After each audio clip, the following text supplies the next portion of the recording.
Hello friends, welcome to my channel English result. Friends, आज हम लोग पढ़ेंगे विलियम वर्ड्सवर्थ की most important poem she was a phantom of delight. इस poem को वर्ड्सवर्थ ने 1804 में लिखा है और 1807 में पोएम्स इन टू वॉल्यूम्स में प्रकाशित किया है। यह पोएम विलियम वर्ड्सवर्थ ने अपनी वाइफ मैरी हचिंसन के लिए लिखी है और इस पोएम के बारे में इन्होंने स्वयं लिखा है कि it was written from his heart.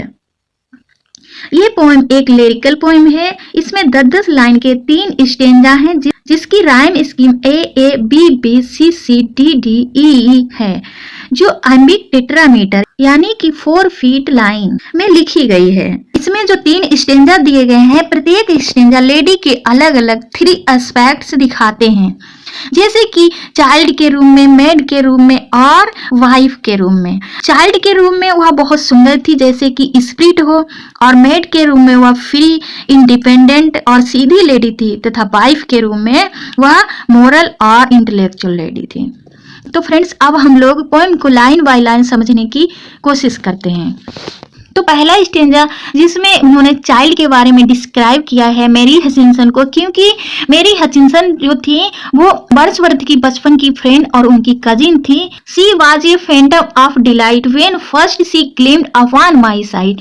Phantom यानी कि छाया, विजन, भ्रम, दिव्य आत्मा, डिलाइट खुशी, आनंद, प्रसन्नता, ग्लीम्ड चमकी या चमक।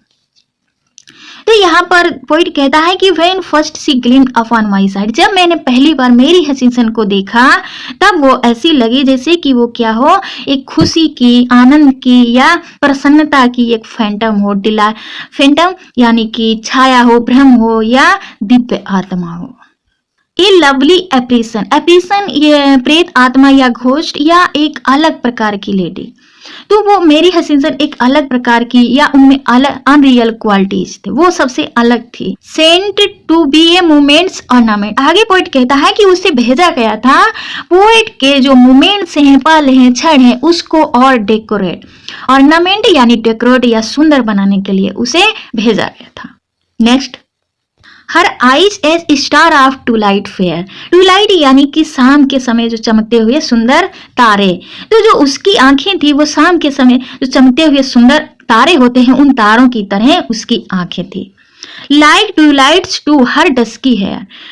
टूलाइट शाम के समय जो अंधेरा होता है, काला अंधेरा होता है, उस काले अंधेरे की तरह उसके घने डस्की यानी घने हेयर बॉल, उसके घने काले बाल थे। What all things else, poet कहता है कि जो ये सभी चीजें, जो उसके बाल और आंखें जो शाम के समय की तरह थे, काले और तारों की तरह सुंदर आंखें थी, इन सब के अलावा और जो चीजें उसके अंदर थी या बनाई गई थी, अबाउट हर ड्रोन, उसके अंदर बनाई गई थी फ्रॉम मई टाइम, मई के महीने के समान बनाई गई थी। क्योंकि जो इंग्लैंड के लोगों के लिए जो मई का महीना है वो बहुत ही प्लीजेंट महीना होता है, क्योंकि इस महीने में ना ही सर्दी होती है ना ही गर्मी होती है, इसीलिए उसके अंदर जो भी क्वालिटीज बनाए गए थे मई के महीने के तरह थे। एंड द चीरफुल डॉन, और उसकी खुशनुमा सुबह की तरह थी। वो कैसी थी, उसके अंदर और क्वालिटीज जो थे वो कैसे थे, वो खुशनुमा सुबह की तरह थे। खुशनुमा सुबह यानी कि जब सुबेरा होता है, सुबह होती है, तो सबके जो चेहरे होते हैं वो कैसे होते हैं, प्रसन्न होते हैं। नेक्स्ट, ये डांसिंग शेप, उसका जो बॉडी का स्ट्रक्चर था वो एक नर्तकी के समान था। जो पतले दुबले होते हैं नर्तक लोग, उनके समान वो पतली थी।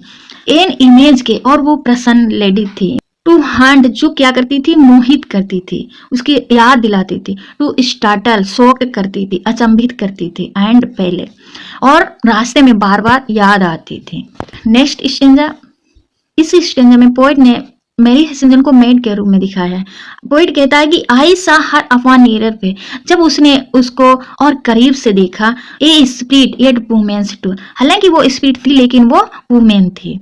Her household motions light and free, उसके जो घर के काम करने के जो तरीके थे वो लाइट थे, वो फ्रीली करती थी और लाइट बहुत ही आसानी से करती थी।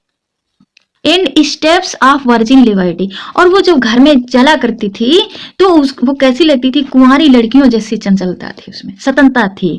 इससे पता लगता था कि वो एक क्या है, एक वर्जिन लेडी है। एक काउंटेंस यानी कि face in which did meet sweet records, जब वो काउंटेंस यानी कि फेस जब उसको चेहरे को देखते थे तो उसकी जो बचपन याद आ जाता था। प्रोमिसेस एज स्वीट, और वो क्या करती थी, वो स्वीट वादे किया करती थी, मीठे वादे किया करती थी। नेक्स्ट आगे पढ़ कहता है कि एक creature not too bright or good for human nature's daily food, वो एक प्राणी थी, वो इतना भी स्पिरिट नहीं थी कि उसे मानव अनुभूतियों का एहसास भी ना हो। ह्यूमन नेचर्स डेली फूड यानी कि वो उसे मानव अनुभूति होती थी, जो भी मानव अनुभूति, मानव नीड्स होती हैं उसे भी होती थी। जैसे कि उसे क्या मानव अनुभूति होती थी, फॉर ट्राइजेंट सार्स, वो क्षणिक या थोड़ी देर के लिए वो दुखी भी होती थी। सिंपल वाइल्स, उसमें चालाकियां भी थी या चतुराई भी थी। वाइल्स छल कपट, उसमें सिंपल छल कपट भी था। नेक्स्ट प्रेज, वो प्रशंसा करती थी। ब्लेम करती थी, लव करती थी, किसेस करती थी। टीयर्स, रोती भी थी। एंड स्माइल्स, वो मुस्कुराती भी थी, अर्थात उसे मानव अनुभूतियों का एहसास था। नेक्स्ट स्टेंजा, इस स्टेंजा में पोएट ने मेरी हसन को वाइफ के रूप में डिस्क्राइब किया है। And now I see with eye serene, serene यानी कि शांत आंखों से। पोएट कहता है कि जब मैंने उसे शांत आंखों से देखा, the very pulse of the machine, machine यानी कि लाइफ और पल्स प्रेरणा स्रोत। तो यहाँ पर पोएट कहता है कि जब मैंने शांत आंखों से उसे देखा तो वो क्या थी, वो जीवन की एक प्रेरणा स्रोत थी। पल्स ऑफ मशीन, यहाँ पे जो फिगर ऑफ स्पीच है वो मिक्स मेटाफर है, क्योंकि पल्स वो मशीन का पार्ट नहीं हो सकती है, वो एक छोटे जानवरों का पार्ट हो सकते हैं, एनिमल्स का, क्योंकि पल्स एनिमल्स का पार्ट होता है, इसीलिए यहाँ पे मिक्स्ड मेटाफर है। ये बीइंग, और वो ऐसी प्राणी थी, ब्रीथिंग थॉटफुल ब्रीथ, और वो विचारवान लेडी थी, वो सोचती थी, बहुत ही थॉटफुल सोचती थी। A traveller between life and death, वो जीवन और मृत्यु के बीच वो यात्री थी, पतित थी या मुसाफिर थी। द रीजन फर्म्स, वो दृढ़ता से तर्क वितर्क किया करती थी। द टेम्परेट बिल, उसकी जो इच्छाएं थी, बिल यानी कि इच्छाएं, वो टेम्परेट थी, मॉडरेट थी, सामान्य थी।